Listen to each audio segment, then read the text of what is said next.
प्यारे बच्चों, RBSC Rajasthan board class channel पर आप सभी का हार्दिक स्वागत है। बच्चों, इस वीडियो में हम आरबीएससी यानी कि राजस्थान बोर्ड के कक्षा 9वीं के गणित के अध्याय 10 व्रत यानी कि सर्कल्स का परिचय पढ़ेंगे। तो वीडियो को पूरा एंड तक देखिएगा, जिससे आपको अध्याय 10 व्रत के सारे कंसेप्ट आसानी से समझ में आ जाएंगे। और फिर जब आप अध्याय 10 की प्रश्नावलियों के प्रश्नों को हल करोगे तो सभी प्रश्न आपसे आसानी से हल हो जाएंगे। दोस्तों, व्रत अध्याय के इस वीडियो में हम व्रत के बारे में पढ़ेंगे। व्रत से संबंधित कुछ अन्य पदों के बारे में पढ़ेंगे, जैसे कि केंद्र, त्रिज्या, व्यास, परिधि, जीवा इत्यादि, तथा व्रत के कुछ गुणों के बारे में भी अध्ययन करेंगे। ठीक है, तो ये व्रत क्या होता है ये तो आपको पता ही है। एक गोल आकृति, इसे हम व्रत कहते हैं। ठीक है, उसका एक केंद्र होगा, एक त्रिज्या होगी। तो इन सभी का हम अध्ययन करेंगे इस वीडियो में। तो दोस्तों, आइए सबसे पहले हम व्रत की परिभाषा को समझ लेते हैं कि व्रत किसे कहते हैं। ठीक है, व्रत आप लोगों को पता है किसे कहते हैं, लेकिन व्रत की परिभाषा बहुत ही जरूरी है, क्योंकि हो सकता है कि जब आप बड़े हों और जब आप कभी इंटरव्यू दें यानी कि साक्षात्कार दें, तो आपसे पूछ लिया जाए कि व्रत किसे कहते हैं। ठीक है, तो उसकी परिभाषा को जानना हमारे लिए जरूरी है। ठीक है, एक तल पर उन सभी बिंदुओं का समूह जो तल के एक स्थिर बिंदु से एक स्थिर यानी कि बराबर दूरी पर स्थित हो, वृत्त कहलाता है। ठीक है, इसको समझते हैं फिर इसको दोबारा पढ़ेंगे। ठीक है, जैसे कि हमने एक बिंदु लिया, दूसरा बिंदु लिया, ये लाल रंग के बिंदु लिए, और एक तीसरा बिंदु लिया। ठीक है, और एक बिंदु लिया हमने काले रंग का। ठीक है, काले रंग का बिंदु को हम मान लेंगे स्थिर बिंदु। ठीक है, काले रंग का बिंदु हमारा क्या है? स्थिर बिंदु। ठीक है, अब ये लाल रंग का बिंदु जो है, ये स्थिर बिंदु से एक दूरी पर स्थित है, दूसरे लाल रंग वाला भी दूसरी दूरी पर स्थित है, और तीसरे लाल रंग वाला भी तीसरी दूरी पर स्थित है। पर अगर ये दूरी स्थिर हो, मतलब कि ये दूरियां बराबर हों, ठीक है, ये तीनों दूरियां आपस में बराबर हों, ठीक है, तो इन सब बिंदुओं का समूह क्या कहलाता है? वृत्त कहलाता है। ठीक है, यानी कि ऐसे बिंदुओं का समूह वृत्त कहलाता है जो कि एक स्थिर बिंदु से बराबर दूरी पर स्थित हो। ठीक है, तो ये है वृत्त की परिभाषा। ठीक है, अब हम केंद्र की परिभाषा पढ़ते हैं। अंग्रेजी में इसे सेंटर कहते हैं। स्थिर बिंदु को वृत्त का केंद्र कहते हैं। ठीक है, तो ये वृत्त है, और वृत्त के अंदर जो स्थिर बिंदु होता है, जिससे बराबर दूरी पर बाकी बिंदु स्थित होते हैं, तो वो जो स्थिर बिंदु होता है वो क्या कहलाता है? वृत्त का केंद्र। तो यहाँ पर जो O है वो क्या है? हमारा वृत्त का केंद्र है। जो स्थिर बिंदु है वो वृत्त का केंद्र कहलाता है। अब हम त्रिज्या की परिभाषा पढ़ते हैं। त्रिज्या को अंग्रेजी में रेडियस भी कहते हैं। ठीक है, त्रिज्या की क्या परिभाषा? बहुत ही आसान परिभाषा है। स्थिर दूरी को वृत्त की त्रिज्या कहते हैं। ठीक है, केंद्र से जो स्थिर दूरी होती है उसको वृत्त की त्रिज्या कहते हैं। ये एक वृत्त है, वो इसका केंद्र है, और वो केंद्र से जो स्थिर दूरी है किसी भी बिंदु की वृत्त पर, वो क्या कहलाती है? हमारी वृत्त की त्रिज्या। तो यहाँ पर जो लंबाई ओपी है वो क्या है? वृत्त की त्रिज्या है। वृत्त की त्रिज्या का एक और परिभाषा है, उसको भी पढ़ लेते हैं। केंद्र को वृत्त के किसी बिंदु से मिलाने वाला रेखाखंड भी वृत्त की त्रिज्या कहलाता है। मतलब केंद्र से वृत्त के किसी भी बिंदु को मिलाकर हम कोई रेखा खींचे, रेखाखंड खींचे, तो वो रेखाखंड भी क्या कहलाता है? त्रिज्या कहलाता है। अर्थात क्या निष्कर्ष निकला कि त्रिज्या को दो अर्थों में प्रयोग किया जाता है। रेखाखंड के रूप में, कौन सा रेखाखंड? केंद्र को वृत्त के किसी भी बिंदु को मिलाने वाला रेखाखंड, तथा इसकी लंबाई के रूप में। लंबाई जैसे कि यहाँ पर ओपी है, वो क्या लंबाई है? वो स्थिर दूरी है केंद्र से वृत्त की। केंद्र से वृत्त की जो स्थिर दूरी है वो भी वृत्त की त्रिज्या कहलाती है, और केंद्र को वृत्त के किसी भी बिंदु से मिलाने वाला रेखाखंड भी वृत्त की त्रिज्या कहलाता है। व्रत की रचना। ठीक है, व्रत की रचना करने के लिए सबसे पहले जो है हमें एक प्रकार लेना पड़ेगा, तथा इसमें एक पेंसिल को लगाना पड़ेगा। तो हमने एक प्रकार ले लिया और उसमें एक पेंसिल लगा दी। ठीक है, अब हमें व्रत खींचना है, तो व्रत की त्रिज्या हमें पता होना चाहिए। तो हमने यहाँ पर स्केल से 2 सेंटीमीटर व्रत की त्रिज्या नाप ली। कैसे नापी व्रत की त्रिज्या? नुकीले हिस्से और पेंसिल के बीच की जो दूरी है वही त्रिज्या होगी हमारी। ठीक है, तो ये हमने स्केल से नाप ली। अब हम क्या करेंगे? इसका नुकीला सिरा, ठीक है, ये नुकीला जो सिरा है, ठीक है, इसको कागज के एक पृष्ठ के एक बिंदु पर रख देंगे, वो हमारा केंद्र होगा वो बिंदु। ठीक है, एक बिंदु पर रख देंगे, और दूसरी भुजा जिसमें पेंसिल लगी है, ठीक है, उसे कुछ दूरी तक खोला। यहाँ पर हमने 2 सेंटीमीटर तक खोला, और नुकीले सिरे को उसी बिंदु पर स्थिर कर दूसरी भुजा को एक चक्कर घुमाइए। ये पेंसिल जो है उसको एक चक्कर घुमाएंगे हम। ठीक है, गोल गोल चक्कर घुमाएंगे। फिर जो पेंसिल पर जो आकृति, पेंसिल से जो कागज पर आकृति बनेगी वो क्या होगी, वृत्त होगी। ठीक है, आप देख पाएंगे कि पेंसिल से जो आकृति बन रही है वो क्या बन रही है, वृत्त के आकार की बन रही है। ठीक है, तो जो नुकीला सिरा जहां हमने रखा था वो हमारा केंद्र होता है। ठीक है, और जो दूरी हमने ली थी 2 सेंटीमीटर की यहाँ पर उदाहरण के लिए, वो हमारी त्रिज्या होती है। ठीक है, ये एक वृत्त है दोस्तों। ठीक है, ये एक तल पर स्थित है। ठीक है, अब हम देखते हैं एक वृत्त उस तल को, जिस तल पर वह स्थित है, 3 भागों में विभाजित करता है। कौन कौन से हैं वो 3 भाग? पहला भाग वृत्त के अंदर का भाग। ठीक है, तो ये वृत्त के अंदर जो हरा हरा भाग है, ठीक है, ये एक भाग हो गया, और इस भाग को हम क्या कहते हैं, अभ्यंतर भी कहते हैं। दूसरा खुद वृत्त, ये वृत्त। ठीक है, अभी देखो इसका रंग बदला। ठीक है, तो ये जो वृत्त है ये दूसरा भाग हो गया। अब वृत्त के बाहर का भाग, ठीक है, वृत्त के बाहर का भाग जो है पूरा, वो क्या कहलाता है, बही भाग कहलाता है। ठीक है, तो इस तरह हमने देखा कि वृत्त जो है जिस तल पर स्थित होता है उस तल को 3 भागों में विभाजित करता है, अभ्यंतर, वृत्त और बही भाग में। जीवा, आइए अब हम जीवा की परिभाषा पढ़ते हैं। यदि एक वृत्त पर दो बिंदु, कोई भी दो बिंदु ले, यहाँ पर हमने पी क्यू लिया है, तो रेखाखंड पी क्यू क्या होता है, वृत्त की एक जीवा कहलाती है। ठीक है, तो पी क्यू लिए हमने दो बिंदु वृत्त पर, और इन दोनों बिंदुओं को मिला दिया और एक रेखाखंड खींचा, तो ये जो रेखाखंड है पी क्यू, ये रेखाखंड पी क्यू क्या कहलाएगा, हमारा जीवा कहलाएगा, वृत्त की जीवा कहलाएगा। व्यास, आइए अब हम व्यास की परिभाषा पढ़ते हैं। उस जीवा को जो वृत्त के केंद्र से होकर जाती है, वृत्त का व्यास कहलाती है। ठीक है, तो अभी हमने जीवा देखी थी पी क्यू। ठीक है, पर अब हमने एक जीवा ली जो वृत्त के केंद्र से होकर जाती है। ठीक है, ये जीवा है ए बी, जो वृत्त के केंद्र ओ से होकर जाती है। तो ये जीवा ए बी जो वृत्त के केंद्र से होकर जाती है क्या कहलाएगी, हमारा वृत्त का व्यास। तो ए बी यहाँ पर हमारा वृत्त का व्यास होगा। ठीक है, त्रिज्या के समान शब्द व्यास को भी दो अर्थों में प्रयुक्त किया जाता है, अर्थात एक रेखाखंड के रूप में तथा इसकी लंबाई के रूप में। ठीक है, व्यास वृत्त की सबसे लंबी जीवा होती है, ये आप याद रखिएगा। वृत्त की सबसे लंबी जीवा कौन सी होती है, व्यास। तथा सभी व्यासों की लंबाई समान होती है। ठीक है, सभी व्यास समान लंबाई के होंगे, जो कि त्रिज्या से दोगुने होंगे। व्यास की जो लंबाई है त्रिज्या की दोगुनी होगी।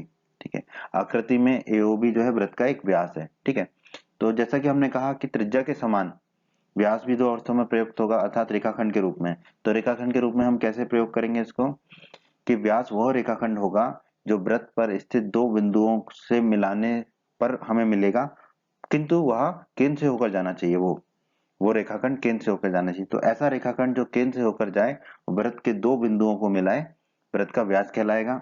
ठीक है, या फिर हम लंबाई के रूप में बोलेंगे तो त्रिज्या से जो दोगुनी लंबाई का जीवा होगा वो वृत्त का व्यास होगा। ठीक है,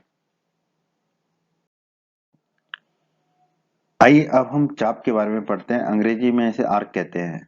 ठीक है, तो चाप की परिभाषा क्या है, दो बिंदुओं के बीच के वृत्त के भाग को चाप कहते हैं। ठीक है, यहाँ पर देखिए पी के दो बिंदु हैं। ठीक है, इसके बीच के भाग को क्या कहेंगे हम, चाप। ठीक है, तो ये लाल कलर का जो भाग है ये एक चाप है।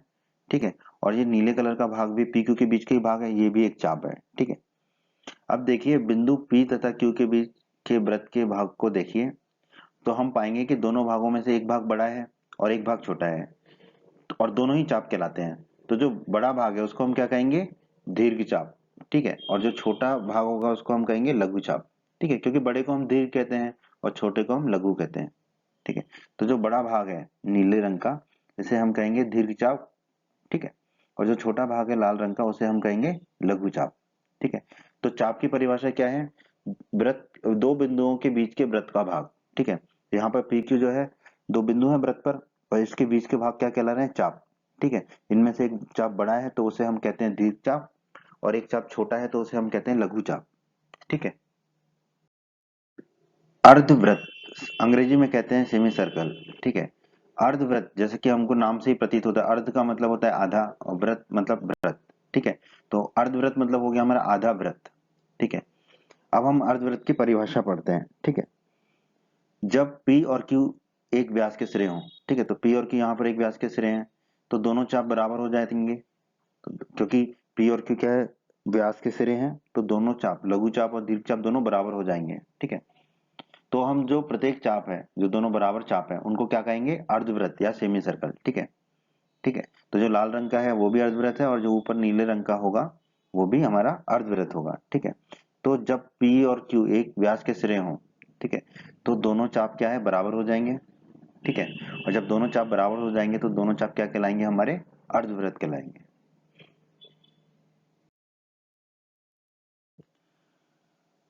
परिधि, अब हम परिधि की परिभाषा पढ़ते हैं।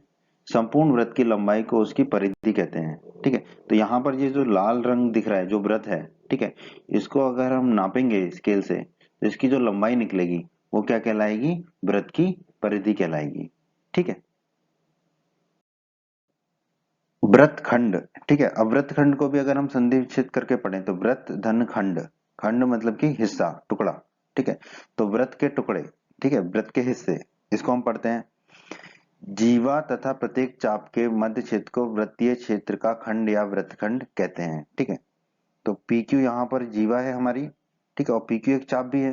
ठीक है। तो यहाँ पर आप समझिए जीवा और चाप में क्या अंतर है। जो चाप होता है वो एक रेखाखंड होता है, सीधी लाइन होती है। ठीक है। और जो चाप होता है वो वृत्त पर स्थित होता है। तो यहाँ पर ये जो काला वाला रेखाखंड है, ठीक है, ये जो काला वाला रेखाखंड है ये है आपकी जीवा, और ये जो लाल बना हुआ है ये है आपका चाप। ठीक है। तो अब वृत्तखंड की परिभाषा को पढ़ते हैं। जीवा तथा प्रत्येक चाप के मध्य क्षेत्र को वृत्तीय क्षेत्र का खंड या वृत्तखंड कहते हैं। ठीक है। अब हम इसको समझिए, यहाँ पर दो चाप होंगे, एक दीर्घ चाप और एक लघु चाप। जो नीला वाला है वो दीर्घ चाप है और जो लाल वाला है वो लघु चाप है। ठीक है। अब चाप और जीवा के बीच का जो क्षेत्र है, ठीक है, अब देखिए नीचे देखिए, लघु चाप में लाल वाला लघु चाप है, चाप और जीवा, जो काली वाली रेखाखंड है वो जीवा है, इसके जो बीच का क्षेत्र है ये क्या कहलाएगा, हमारा वृत्तखंड कहलाएगा। इसी प्रकार ऊपर देखिए जो नीला वाला है वो चाप है और जो काली रेखा है PQ वो क्या है हमारा, वो हमारा है जीवा। ठीक है। तो चाप और जीवा के बीच का जो क्षेत्र है, ठीक है, वो क्या कहलाता है, वृत्तीय क्षेत्र या वृत्तखंड। ठीक है। अब वृत्तखंड दो प्रकार के होते हैं, लघु वृत्तखंड तथा दीर्घ वृत्तखंड। ठीक है। तो लघु चाप और जीवा के बीच का जो वृत्तखंड है वो क्या कहलाएगा, हमारा लघु वृत्तखंड। उसी प्रकार दीर्घ चाप और जीवा के बीच का जो वृत्तखंड है वो क्या कहलाएगा, हमारा दीर्घ वृत्तखंड। ठीक है। तो इस प्रकार हमने वृत्तखंड को पढ़ा। वृत्तखंड वो हिस्सा होता है, वो क्षेत्र होता है जो जीवा और चाप के बीच का होता है, और ये दो प्रकार के होते हैं। ठीक है। लघु वृत्तखंड और दीर्घ वृत्तखंड। लघु वृत्तखंड होगा लघु चाप और जीवा के बीच का क्षेत्र, और दीर्घ वृत्तखंड होगा दीर्घ चाप और जीवा के बीच का क्षेत्र। तो जैसे हमने वृत्तखंड के बारे में पढ़ा वैसा ही अब हम त्रिज्यखंड के बारे में पढ़ते हैं कि त्रिज्यखंड किसे कहते हैं। ठीक है। तो पहले परिभाषा पढ़ लेते हैं फिर हम इसको समझ लेंगे। केंद्र को एक चाप के सिरों से मिलाने वाली त्रिज्याएं एवं चाप के बीच के क्षेत्र को त्रिज्यखंड कहते हैं। ठीक है। यहाँ पर एक वृत्त दिया गया है, उस पर चाप हमने ले लिया PQ। ठीक है। अब कहा गया है केंद्र को चाप के सिरों से मिलाने वाली त्रिज्याएं। ठीक है। केंद्र O है तो चाप के सिरे क्या है यहाँ पर P और Q। ठीक है। और दूसरे ये लाल वाला जो है हमारा लघु चाप है और नीला वाला जो है हमारा दीर्घ चाप है। ठीक है। तो चाप के सिरे हैं P और Q, तो केंद्र को चाप के सिरों से मिला देते हैं पहले। तो O को P से मिला दिया और O को Q से मिला दिया। ठीक है। तो केंद्र को चाप के सिरों से मिलाने वाली त्रिज्याएं, त्रिज्या यहाँ पे कौन सी है, OP और OQ, एवं चाप के बीच के क्षेत्र को त्रिज्यखंड कहते हैं। ठीक है। तो यहाँ पर दो चाप है, लघु चाप और दीर्घ चाप। ठीक है। तो इन त्रिज्याओं और चाप के बीच का क्षेत्र कौन सा है, ये जो क्षेत्र हम दिखा रहे हैं। ठीक है। ये वाला जो क्षेत्र है जो हम दिखा रहे हैं, ठीक है, ये क्षेत्र त्रिज्याओं और चाप के बीच का क्षेत्र है। ठीक है। ये क्या कहलाएगा, हमारा त्रिज्यखंड। ठीक है। उसी प्रकार जो दूसरा क्षेत्र है ऊपर वाला जो दीर्घ चाप पर है और त्रिज्याओं के बीच का क्षेत्र है, ठीक है, ये जो हम बता रहे हैं, ठीक है, ये वाला जो क्षेत्र है, ठीक है, ये क्षेत्र भी क्या कहलाएगा, त्रिज्यखंड। तो वृत्तखंड की तरह लघु चाप वाला जो क्षेत्र है वो क्या कहलाएगा, लघु त्रिज्यखंड। ठीक है। ये वाला जो नीचे वाला हिस्सा है क्षेत्र है ये कहलाएगा लघु त्रिज्यखंड। उसी प्रकार जो ऊपर वाला हिस्सा है जो दीर्घ चाप से और त्रिज्याओं के बीच का क्षेत्र है वो क्या कहलाएगा, हमारा दीर्घ त्रिज्यखंड। ठीक है। तो त्रिज्यखंड क्या है, केंद्र को एक चाप के सिरों से मिलाने वाली त्रिज्याएं एवं चाप के बीच का क्षेत्र है जो है वो क्या कहलाता है, हमारा त्रिज्यखंड कहलाता है। ठीक है। त्रिज्यखंड भी दो तरह के हैं, लघु त्रिज्यखंड और दीर्घ त्रिज्यखंड। तो जो लघु चाप और त्रिज्याओं के बीच का क्षेत्र है वो है लघु त्रिज्यखंड, और जो दीर्घ चाप और त्रिज्याओं के बीच का क्षेत्र है वो है हमारा दीर्घ त्रिज्यखंड। अर्धवृत्तीय क्षेत्र, जैसा कि नाम में ही निहित है कि ये जो है अर्धवृत्तीय, अर्ध मतलब आधा, मतलब आधे वृत्त का क्षेत्र। ठीक है, तो अभी हमने अर्धवृत्त के बारे में पढ़ा था इसी वीडियो में। क्या थी परिभाषा अर्धवृत्त की? कि जब दोनों चाप बराबर हों तो प्रत्येक चाप क्या कहलाता है? अर्धवृत्त कहलाता है। ठीक है, तो जब दोनों चाप बराबर होंगे तो जो अर्धवृत्त मिलेगा हमें, तो अर्धवृत्त में जो है वृत्तखंड और त्रिज्यखंड एक समान होंगे, बराबर होंगे। ठीक है, तो ये भी याद रखिएगा कि जब भी अर्धवृत्त होगा तो वृत्तखंड और त्रिज्यखंड एक समान हो जाएंगे। ठीक है, और प्रत्येक को हम क्या कह देंगे? अर्धवृत्तीय क्षेत्र कह देंगे। ठीक है, अब यहाँ पर देखिए पी क्यू एक चाप है लाल रंग का, और ये नीले रंग का भी पी क्यू एक चाप है, ये दोनों ही क्या है? हमारे अर्धवृत्त हैं। ठीक है, तो ये जो अर्धवृत्त हैं इनका जो क्षेत्रफल है जीवा के साथ, पी क्यू के साथ, ठीक है, और यहाँ पर जो जीवा है वो व्यास होती है। ठीक है, तो ये दोनों ही जो क्षेत्र हैं ये क्या कहलाते हैं? हमारे अर्धवृत्तीय क्षेत्र। ऊपर वाला क्षेत्र भी अर्धवृत्तीय क्षेत्र होगा और नीचे वाला भी अर्धवृत्तीय क्षेत्र हो, अर्धवृत्तीय क्षेत्र होगा, और इनका क्षेत्रफल आपस में बराबर होगा। ठीक है, तो अर्धवृत्तीय क्षेत्र कौन से क्षेत्र हुए? जब दोनों चाप बराबर हों, अर्थात वो अर्धवृत्त हो। तो अर्धवृत्त और व्यास के बीच का जो क्षेत्र है वो अर्धवृत्तीय क्षेत्र कहलाता है।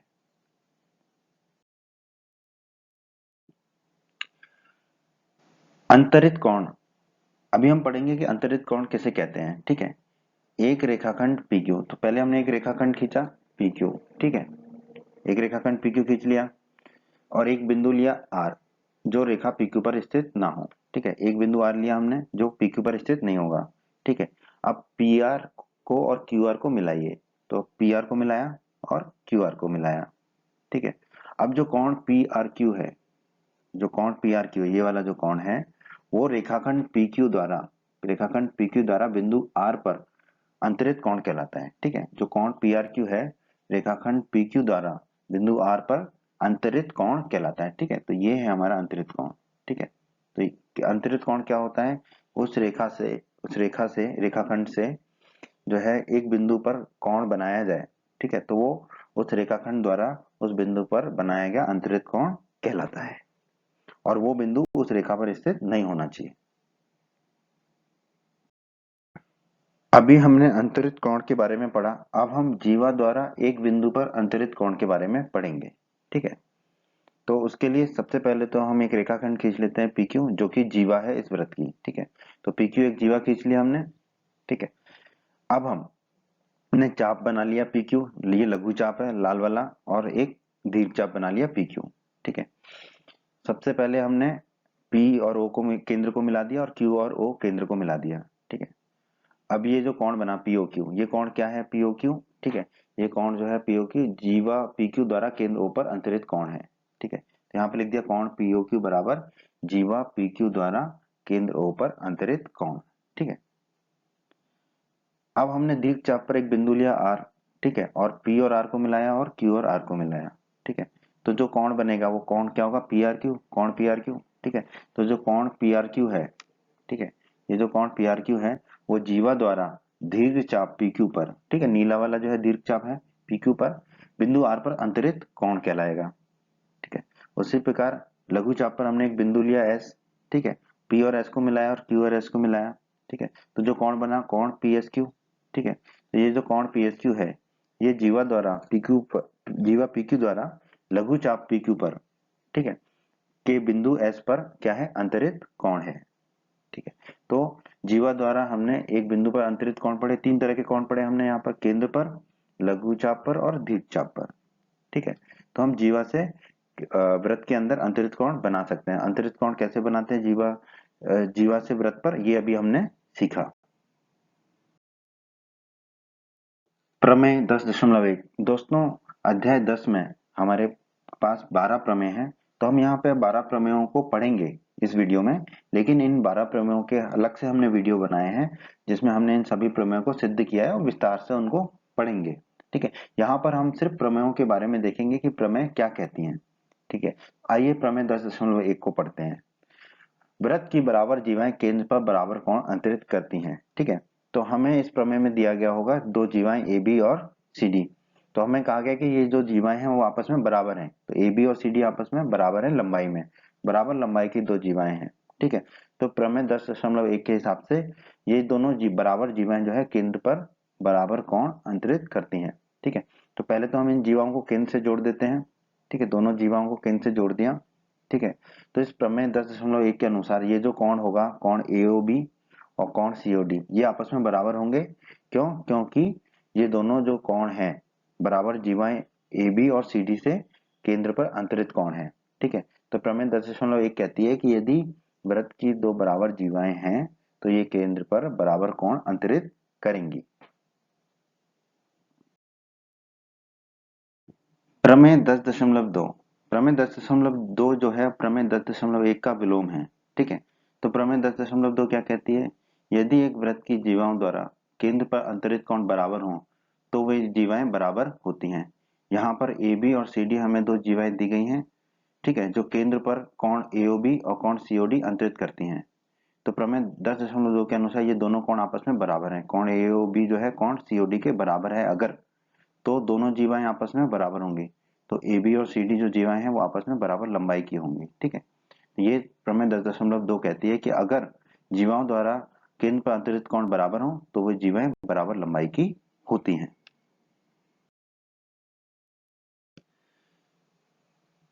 केंद्र से जीवा पर डाला गया लंब। ठीक है, केंद्र से जीवा पर कैसे लंब डालते हैं इसको हम सीख लेते हैं अभी। हमें एक जीवा दी गई है ए बी जीवा। ठीक है, केंद्र ओ है, तो ओ से हमने एक लंब खींचा ओ एम। ठीक है, ए बी पर, ए बी जीवा पर। ठीक है, तो इस तरह से ओ एम जो है लंब है ए बी पर, तो इसी को हम कहते हैं केंद्र से जीवा पर डाला गया लंब। ठीक है, प्रमेय 10.3, प्रमेय 10.3 कहती है एक वृत्त के केंद्र से जीवा पर डाला गया लंब जीवा को समद्विभाजित करता है। ठीक है, तो ए भी एक जीवा है, केंद्र ओ से उस पर एक लंब डाला गया है ओ एम। ठीक है, तो इस प्रमेय में जो है ओ एम लंब है ए बी पर। ठीक है, तो इस प्रमेय के हिसाब से जो है ये जो लंब ओ एम है ए बी पर, ए बी को दो बराबर भागों में बांटेगा, तो एम ए और एम बी आपस में बराबर होंगे। ठीक है, क्योंकि जो लंब ओ एम है, लंब ओ एम है वो जीवा ए बी को समद्विभाजित करेगा। समद्विभाजित करेगा मतलब दो बराबर भागों में बांटेगा। इसका मतलब एम ए की लंबाई और एम बी की लंबाई आपस में बराबर होगी।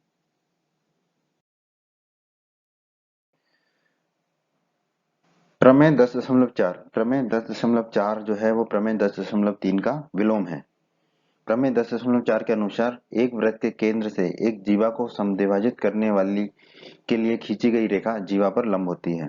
ठीक है, ए बी एक जीवा है वृत्त की, ओ केंद्र है, तो अगर ओ केंद्र से ए बी जीवा को समद्विभाजित करने वाली रेखा खींची जाए, जो कि हमने यहाँ खींची ओ एम।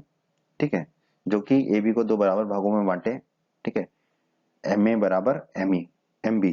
ठीक है, एम ए बराबर एम बी हो तो ये जो खींची गई रेखा है ये जीवा ए बी पर लंब होगा। ठीक है, ओ एम जो है ए बी पर लंब होगा। ठीक है, ऐसा प्रमेय 10.4 कहती है। ठीक है, क्या कहती है प्रमेय 10.4? कि अगर किसी जीवा पर केंद्र से एक ऐसी रेखा खींची जाए जो जीवा को समद्विभाजित करे अर्थात दो भागों में बांटे, तो वो जो रेखा खींची गई है वो जीवा पर लंब होती है।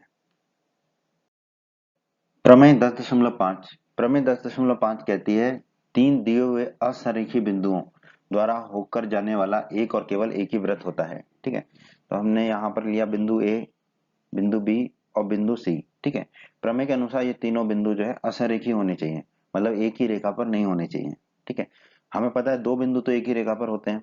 ठीक है, पर यहाँ पर तीन बिंदु हैं जो असंरेखीय हैं, मतलब कि एक ही रेखा पर नहीं होने चाहिए तीनों बिंदु। ठीक है, तो ये तीन बिंदु असंरेखीय हैं, तो प्रमेय 10.5 के अनुसार ठीक है इन तीन असंरेखीय बिंदुओं से होकर जाने वाला एक वृत्त होगा और सिर्फ एक ही वृत्त होगा। ठीक है, यानी कि ये वृत्त अद्वितीय होगा, कोई दूसरा वृत्त नहीं होगा जो इन तीन असंरेखीय बिंदुओं से होकर जाए। ये प्रमेय 10.5 कहती है। आइए अब थोड़ा हम एक बिंदु से एक रेखा पर लंब की लंबाई रेखा की बिंदु से दूरी होती है, ठीक है, इसके बारे में पढ़ते हैं। एक बिंदु है ओ और एक रेखा है ए बी। ठीक है, अब ओ बिंदु से रेखा ए बी पर एक लंब डाला हमने ओ एम। ठीक है, तो जो ओ एम है वो बिंदु ओ से रेखा ए बी पर लंब की लंबाई है। ठीक है, और यही ओ एम जो है रेखा ए बी की बिंदु ओ से दूरी भी कहलाती है। ठीक है, क्योंकि रेखा ए बी से बिंदु ओ की दूरी को हम कैसे नापेंगे? ठीक है, तो उसके लिए वो दूरी कौन सी दूरी होती है? जो कि बिंदु ओ से रेखा ए बी पर जो लंब डाला गया हो ठीक है। तो उस लंब की जो लंबाई है वही रेखा AB से बिंदु O की दूरी माना जाता है। ठीक है, तो यहाँ पर जो OM है वही रेखा AB की बिंदु O से दूरी है, और यहाँ पर जो OM है वो O से रेखा AB पर डाला गया लंब है, OM। प्रमेय 10.6। प्रमेय 10.6 कहती है कि एक वृत्त की या सर्वांग वृत्तों की बराबर जीवाएं, मतलब बराबर लंबाई की जीवाएं केंद्र से समान दूरी पर होती हैं। ठीक है, तो इसको समझ लेते हैं हम।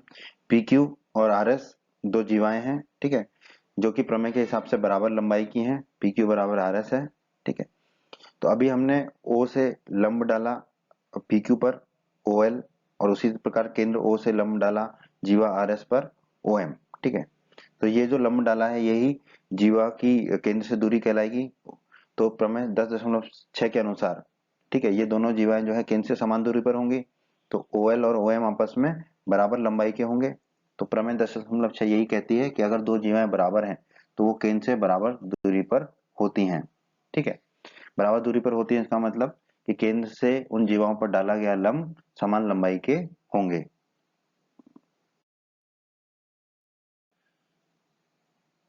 प्रमेय 10.7 जो है प्रमेय 10.6 का विलोम है। ठीक है, तो इसको पढ़ते हैं अभी हम।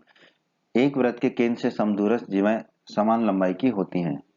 ठीक है, लंबाई में समान होती हैं। ठीक है, तो समदूरस्थ जीवाएं मतलब केंद्र से बराबर दूरी पर।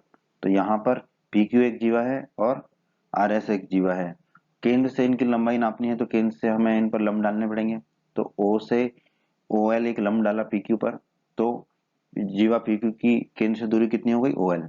उसी प्रकार केंद्र O से जीवा RS पे एक लंब डाला OM, तो केंद्र O से जीवा RS की दूरी हो गई OM। ठीक है, तो प्रमेय 10.7 के अनुसार OL और OM बराबर है। जीवाएं जो है केंद्र से समदूरस्थ है, मतलब बराबर दूरी पर स्थित है, तो OL और OM बराबर है। ठीक है, तो प्रमेय 10.7 के अनुसार ये दोनों जीवाएं PQ और RS बराबर लंबाई की होंगी, समान लंबाई की होंगी। आइए कुछ और चीजों का अध्ययन करें हम। यदि किसी वृत्त की दो जीवाएं बराबर हों तो उनके संगत चाप सर्वांगसम होते हैं। ठीक है, समझते हैं इसको। AB और CD दो जीवाएं हैं, तो अगर ये दोनों जीवाएं बराबर हैं तो इनके संगत चाप, AB का संगत चाप, AB और CD बराबर है तो इनके संगत चाप जो है वो सर्वांगसम होंगे, AB और CD। ठीक है, तो ये लाल वाला जो चाप है AB और नीला वाला जो चाप है CD, ये दोनों चाप आपस में क्या होंगे, सर्वांगसम होंगे। और इसका विलोम भी सत्य है कि यदि दो चाप सर्वांगसम हो, AB और CD अगर सर्वांगसम चाप है, AB और CD चाप जो है सर्वांगसम है, मतलब कि इनको एक दूसरे के ऊपर रख दें तो वो एक दूसरे को ढक देंगे। तो अगर ये दोनों चाप सर्वांगसम है तो इनके सिरों को मिलाने वाली जीवाएं जो है वो बराबर होंगी, तो AB और CD आपस में बराबर होंगे।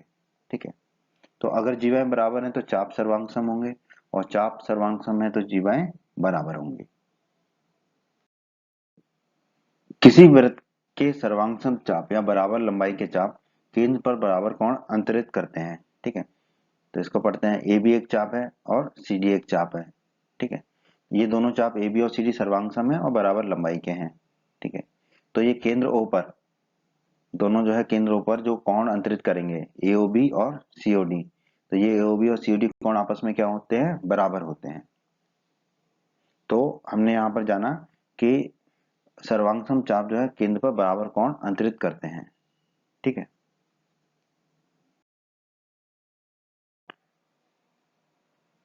प्रमेय 10.8। प्रमेय 10.8 कहती है एक चाप द्वारा केंद्र पर अंतरित कोण वृत्त के शेष भाग के किसी बिंदु पर अंतरित कोण का दुगुना होता है। इसको हम समझ लेते हैं।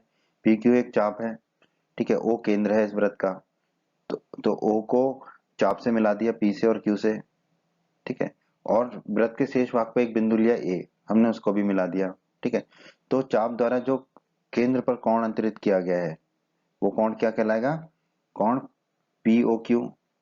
और शेष भाग में जो हमने बिंदु A लिया वहां पर चाप द्वारा कौन सा कोण अंतरित किया गया है, कोण PAQ। तो प्रमेय 10.8 के अनुसार जो केंद्र पर कोण अंतरित किया है कोण POQ, वो कोण शेष भाग के किसी बिंदु पर किए गए अंतरित कोण का दोगुना होगा। ठीक है, तो हम यहाँ पर कह पाएंगे कि कोण POQ बराबर होगा 2 गुना कोण PAQ के। प्रमेय 10.9। प्रमेय 10.9 कहती है एक ही वृत्तखंड के कोण बराबर होते हैं। इसे हम समझ लेते हैं। पी क्यू एक हमारा चाप है, ठीक है। इस चाप से वृत्त के शेष भाग पर हमने दो बिंदु लेंगे ए, ठीक है, उसको मिला देंगे चाप से पी क्यू से, और एक दूसरा बिंदु लिया सी, इसको भी मिला दिया हमने चाप से पी क्यू से, ठीक है। तो यहाँ पर ये जो दो कोण बने हैं, कोण पी ए क्यू और कोण पी सी क्यू, ये आपस में बराबर होंगे। कोण पी ए क्यू और कोण पी सी क्यू बराबर होंगे, ये प्रमेय 10.9 कहती है।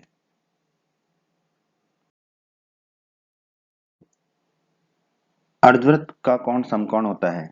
हमने अर्धवृत्त के बारे में इसी वीडियो में पढ़ा है। अर्धवृत्त क्या होता है कि यदि दोनों चाप बराबर हों तो प्रत्येक चाप क्या कहलाता है, अर्धवृत्त कहलाता है, ठीक है। तो यहाँ पर पी क्यू अर्धवृत्त है और ऊपर वाला भी पी क्यू अर्धवृत्त है, ठीक है। तो अर्धवृत्त से जो भी कोण खींचेंगे हम शेष भाग में वो समकोण होगा, मतलब 90 डिग्री का होगा, ठीक है। तो हमने एक बिंदु लिया ए, इस बिंदु ए को अर्धवृत्त पी क्यू से मिलाया, ठीक है। तो जो कोण हमारा पी ए क्यू होगा वो क्या होगा, समकोण होगा, अर्थात 90 डिग्री का होता है, होगा। प्रमेय 10.10 प्रमेय 10.10 कहती है यदि दो बिंदुओं को मिलाने वाला रेखाखंड, ठीक है।